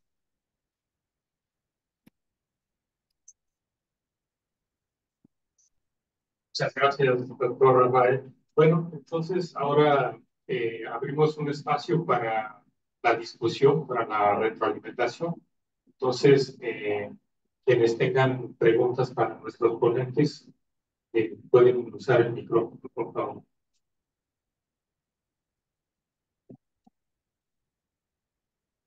Me gustaría preguntar,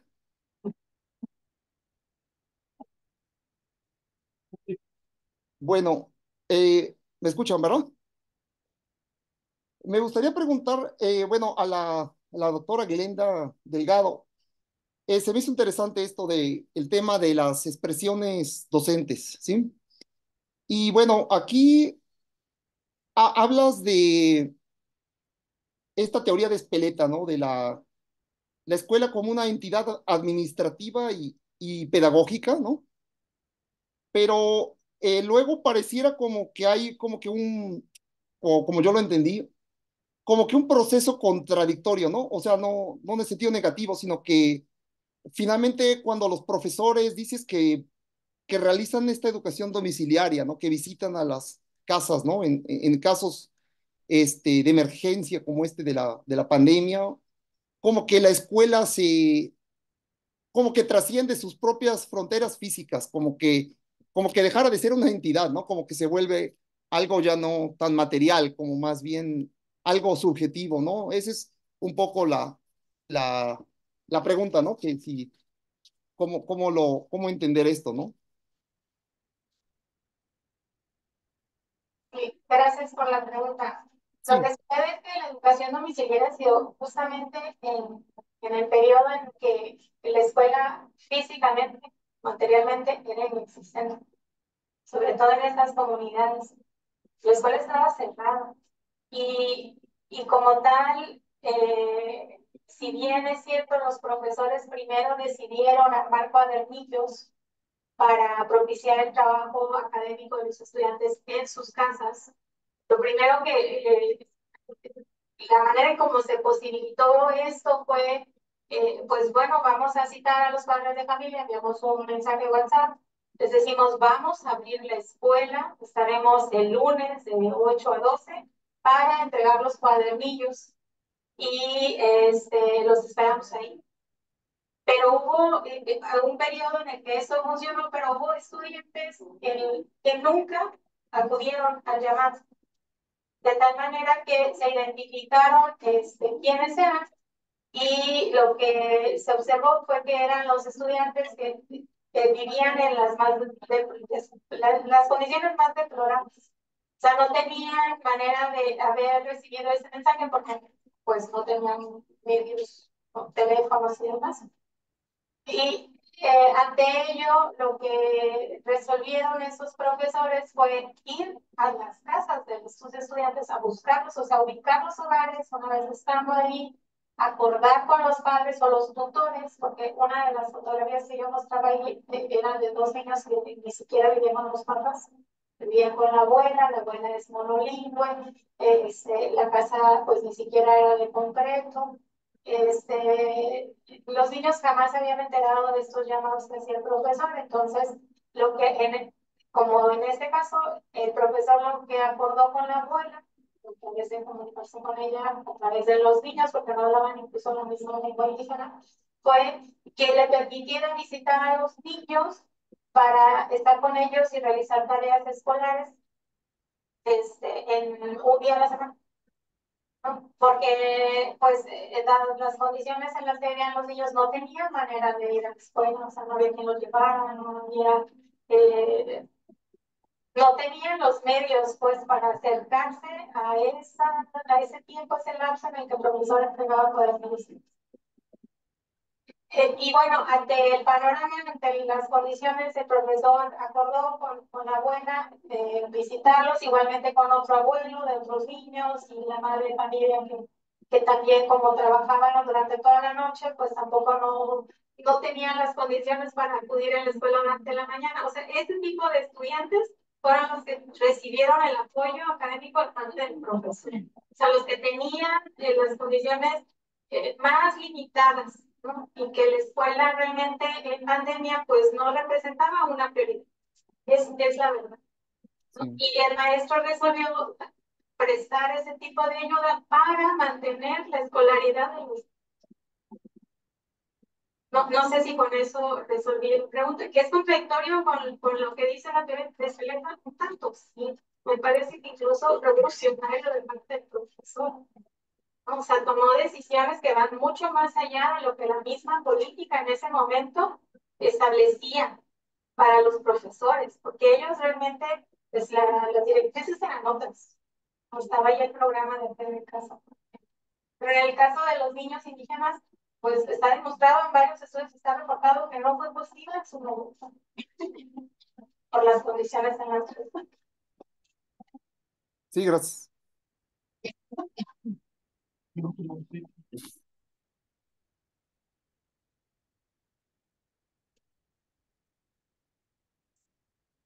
No sé si nos Buenas tardes, Jenny Vilchis, doctorante de vida. Muchas felicidades por los trabajos que han presentado, muy interesantes. Mi pregunta va en relación también a la teoría de Fuster-Speleta, a la doctora Glenda, y era precisamente en relación al ejercicio del derecho a la educación como un derecho habilitante y cómo lo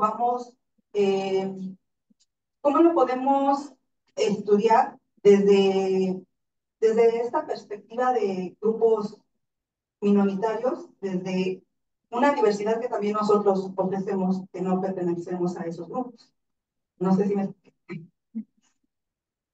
Y también una discusión acerca de lo que decía el doctor Rafael, de la visión de Justa Espeleta. Yo creo que no es contradictorio, creo que la visión de Justa Espeleta más bien da una amplitud a través de la gestión pedagógica, explicando que la escuela no se queda en las cuatro paredes, trasciende como institución, es decir, la institución se va hacia donde están los maestros, las maestras y el alumnado, pues a través de la tecnología.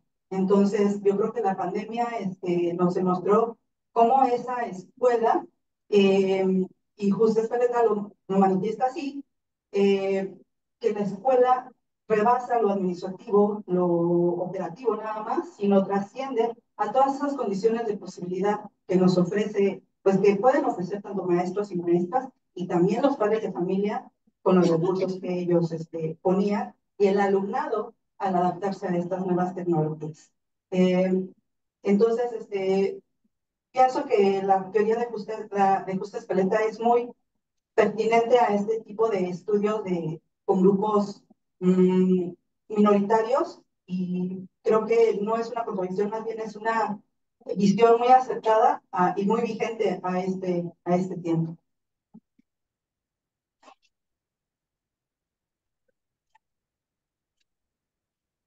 Sí, gracias. No, la verdad la primera pregunta no la tengo clara, pero sí coincido con el comentario que haces en esta última parte. A mí, indudablemente, la teoría de Esqueleta, al igual que la de Rodwell, porque realmente yo me acerqué más cuando, o sea, ese era mi foco.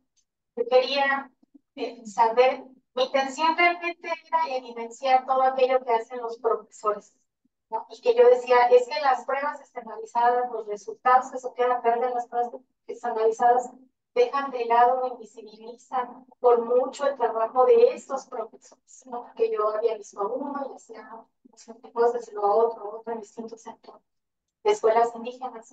Y esa era realmente mi intención. Y bueno, una vez que que me fui acercando digamos, fue acercando más la mirada, me di cuenta, a pesar de lo que trataba de decir, que va mucho más allá de un sinfín de tareas que puedo igualmente nombrar, no tienen nombre, están aquí, pero creo que va mucho más allá, ¿no? Entonces empecé a tratar de, pues, ubicar en distintos planos aquellas decisiones que toman, o sea, pero cuáles son las motivaciones de tomar esas decisiones, pero por qué resignifican la normativa de las políticas, o sea, cómo son capaces incluso de tomar esas decisiones, qué los motiva, qué les significa. Y creo que a lo largo de estas ponencias, pues cada uno ha aportado un poco de estas explicaciones que en un inicio yo tenía pendiente. Bueno, es lo que puedo ahora mismo comentar, pero en otro momento podemos discutir con un café.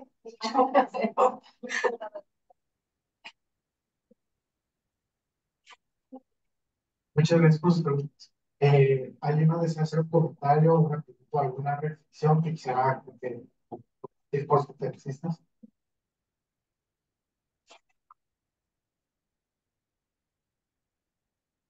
Bueno, también para Glenda. Glenda, me gustaría si pudieras profundizar en cómo llegaste al esquema que nos presentaste acerca de los procesos que llevan a cabo los maestros de multigrado y cómo se ve esto si pensamos en otros maestros multigrado en otras partes del país. Yo creo que sí puede funcionar la categoría para en otros entornos. Mira, la cuestión aquí es que, ¿cómo emergió? Yo me centré primero en estudiar cuáles son esas tareas de gestión, ¿no? O de organización y cuáles son esas otras de la enseñanza. Pero me quedaba corta, según mis datos. O sea, había mucha más información que como dije en un principio cuando presenté la categoría, había algo que sostenía todas esas tareas que formaban parte del trabajo docente. Y bueno, y que una vez que las identifiqué, que pude nombrarlas y demás, para mí pues fue revelador en un principio, pero además fue mucho más interesante, ¿no? Cuando pregunté al resto de los profesores si era algo que formaba parte de su trabajo. Y cuando a través del censo pude notar que efectivamente la mayoría de los profesores incorporan a su trabajo docente, pues estos principios profesionales, como yo le había llamado en un primer momento, para mí fue bien pues muy revelador, ¿no? Y también me dio mucho gusto haberlo encontrado, porque no, por el tipo de escuelas, o sea, sí son de organización multigrado y en un inicio ese fue como el foco de mi interés, pero sí son multigrado, pero además son del servicio indígena, pero además con particularidades en cuanto al tipo de formación que reciben los profesores, con el montaje de los recursos. O sea, yo decía, pues, ¿cómo es posible que puedan hacer tanto con tan poquito? ¿No? Como hemos dicho antes. Y cuando vi que esto era replicable en otros espacios, o sea, no solamente allí donde yo me acerqué a observar y a entrevistar a los profesores, sí, igual, así como tú ahora mismo preguntas, sería bien interesante ver en otros espacios, ¿no? O sea, fuera de Baja California, si esto también se presenta, o incluso hay otras cuestiones que en Baja California se suscitan pero que en otros espacios no, o hay igualmente mayores elementos que se pueden incorporar a este esquemita que presente. O sea, sí que me interesa. No dudo que sea replicable, eso también. O sea, yo no dudo que pueda encontrarse en otros espacios, en otras escuelas indígenas. No, porque el objetivo es el mismo, el currículo es el mismo. La política que sostiene su trabajo, las directrices son las mismas. Entonces, lo resuelven. O sea, de alguna u otra manera lo resuelven. Yo creo que sí sería interesante verlo. Tal vez en otro momento lo podamos conversar con mayores datos que me permitan decirte que sí.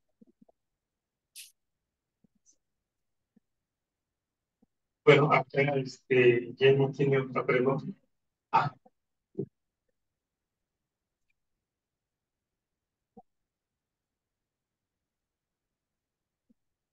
¿Qué tal? Yo quería preguntarle a Rebeca, en el trabajo de adquisición, por lo que recuerdo, son varias lenguas indígenas de Sonora que están en las escuelas que estás estudiando.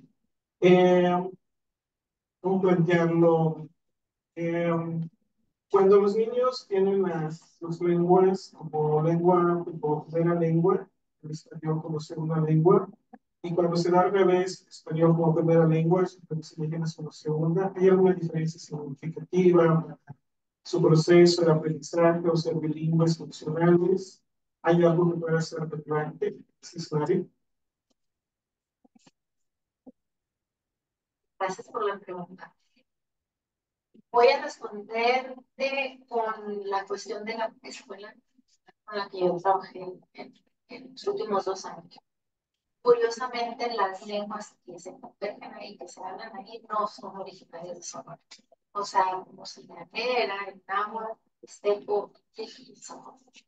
Curiosamente, las profesoras, los miembros de las profesoras Mayo, y por mirar a esa comunidad, a los docentes indígenas, ahora es una población adicional. Entonces, es nula. O sea, no hay un proceso en donde ellos, profesores o ellas, profesoras, enseñen en sí. Que, por cierto, hay un poco de debate que viene a estar tu interrogante en el caso de esta escuela, bueno, que soy ahora. Pero si, si escuchaste lo que hice en el trabajo doctoral, que precisamente era una escuela indígena del sur de Sonora, donde prioritariamente eran Yoruba Maya, los niños, fue por medio del inglés que se les impartió la lengua indígena, también por falta de profesores que hablaban. Entonces hay ciertas paradojas que existen ahí, ¿no? Porque aprueban los exámenes y no es en ningún momento, no es en criticar a los profesores. Se han señalado varias de las instituciones. Hoy hacen mucho con poco. Usamos diferentes conceptos. Yo le llamo agencialidad, en inglés es la agencia del maestro, dicen los juicios desde la filosofía ética, ¿no? Pero sí son retos que tienen en cuanto a la enseñanza. Entonces, no podría responderte específicamente los grados de bilingüismo, porque incluso el teórico de la política lingüística en Estados Unidos, Richard Ruiz, decía ver a la lengua como un recurso, como un problema o un derecho. Entonces, estos grados de bilingüismo son muy complejos. Entonces, yo sí me alejo un poquito del tratar de encajarlos institucional, porque incluso del artículo del que nace este estudio, que es el de Santos, Ruiz y otra académica, María, es que una de las cosas que a mí me preocupaba es que ellos presentan ese continuo del bilingüismo y multiculturalidad de Valdés, ¿no? Entonces lo presentan en exposición de estudiantes universitarios indígenas, sus lenguas maternas, indígenas y el español. Entonces, yo creo en mi caso, a mí no me interesa tanto el español. Quiero saber cuáles fueron las experiencias. Porque aparte yo no soy hispanista, yo soy maestra de inglés, ya no maestra de inglés, pero así me formé en lingüística aplicada en enseñanza de lenguas.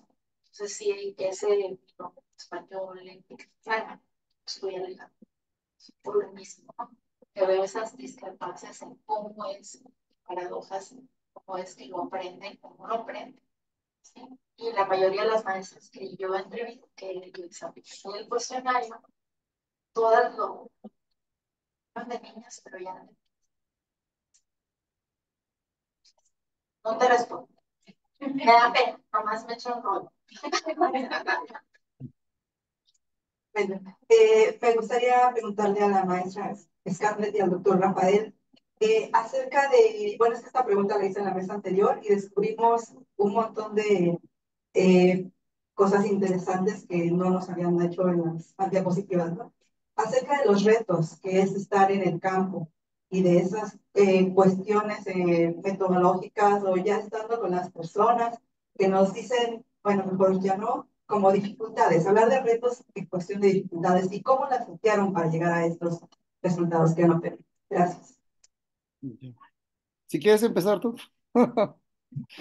Ok, yo pensando en retos, lo primero que se me viene a la mente es la metodología y al trabajar con narrativas, ¿no? Pues, a veces a veces haces una pregunta y detona ciertas circunstancias de los docentes. Entonces, a mí el reto fue hacer ciertas preguntas que las maestras se mostraban vulnerables ante lo que habían padecido en su infancia, de discriminación, en su llegada, etcétera. Y para mí fue un reto reflejar a cómo ellas se sentían cómodas, los resultados sin invadir su privacidad. Creo que ese fue el mayor reto para mí en investigación. Gracias. Pues yo, bueno, realmente creo que los retos no fueron tanto en sí por los profesores. O sea, ellos, en mi caso, fueron contrario a lo que yo pensaba que podía ser difícil, ¿no? Fueron muy abiertos, me dieron mucho tiempo, incluso el primer profesor que yo entrevisté me dijo, aquí nos vamos hasta que usted me haga la última pregunta, ¿no? Entonces, de entrada eso, fabuloso. Tal vez la cuestión más complicada de la entrevista es pues cómo procesar o analizar ese mar de narrativas, ¿no? Que se acumularon y que aunque fueron pocas, pero, o sea, cómo extraer esa información más importante dentro de toda esa narrativa, porque a veces iba acompañada, digamos, la respuesta a mi pregunta por toda una historia, ¿no? Que a veces se iba hasta muchos años atrás, ¿no? O sea, por decir algo, la cuestión del paro laboral, ellos lo remiten a otro paro que hubo en los noventas y que hubo miles de gente tomando la carretera panamericana y la policía y destrozaron un vehículo antimotines y hay una información tan rica, ¿no? Que es muy importante y muy valiosa, pero bueno, hay que finalmente pues sintetizar esa información y yo creo que ese es el reto, ¿no? Pero también hay el reto mismo de la pandemia, ¿sí? O sea, la cuestión, por ejemplo, del hacer un estudio etnográfico cuando no hay clases y cuando yo llego a un salón que estuvo cerrado 2 años, me tocó, por ejemplo, acompañar a un profesor a que yo le hiciera la entrevista y me tocó el momento que se abre ese salón que tenía 2 años cerrados, que estaba polvoso, que tuvo que hacer la limpieza y yo no aguanté el polvo, ¿no? O sea, me hizo toser tanto que yo le pedí al profesor, ¿sabe qué? Es que yo no puedo estar aquí, ¿no? Le hago la entrevista en el salón de usos múltiples, por ejemplo, ¿no? Entonces, es otro tipo de retos, no diría metodológicos, más bien de las circunstancias que me tocó vivir, ¿no?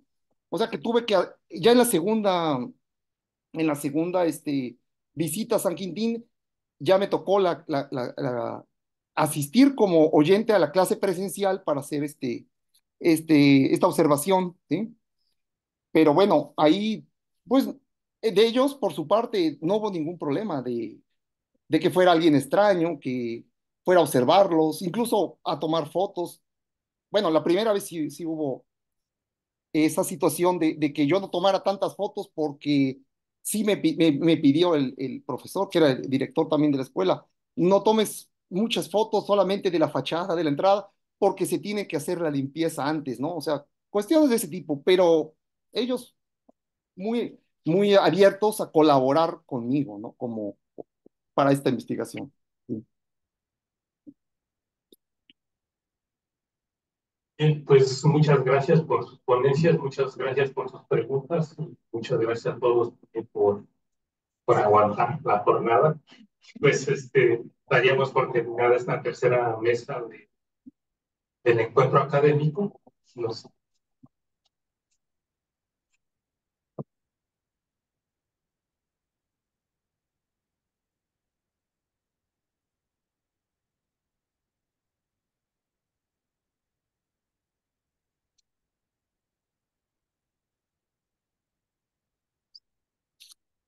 Nuevamente, muchísimas gracias a todos los ponentes por por hacer el gran esfuerzo por estar aquí y compartirnos aportaciones de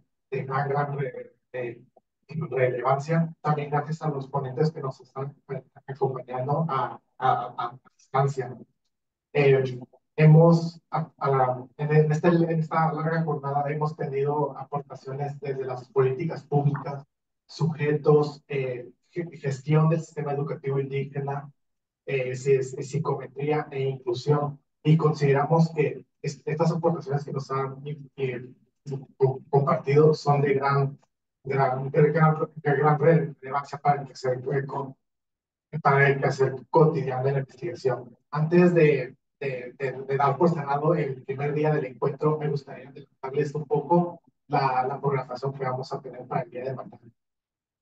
Para el viernes 17 de mayo, empezando a las 10 de la mañana, horario de Baja California, y 6 a 11 de la mañana, horario de Chihuahua, tendremos la mesa 4, que tendrá el nombre de Educación Superior, Interculturalidad, Estudiantes Indígenas, Normalistas y Política Lingüística. Terminando, tenemos la conferencia Educación Intercultural y Profesores Bilingües, una aproximación desde la condición precaria y precarización, a cargo del doctor Alejandro Martínez Natales, quien nos estará visitando desde el CIEAS del Noroeste. Sin más, me gustaría nuevamente agradecer la presencia de estudiantes y académicos y de quienes nos están acompañando a través de vía Zoom. Muchísimas gracias y nos estaremos encontrando en el segundo día del encuentro.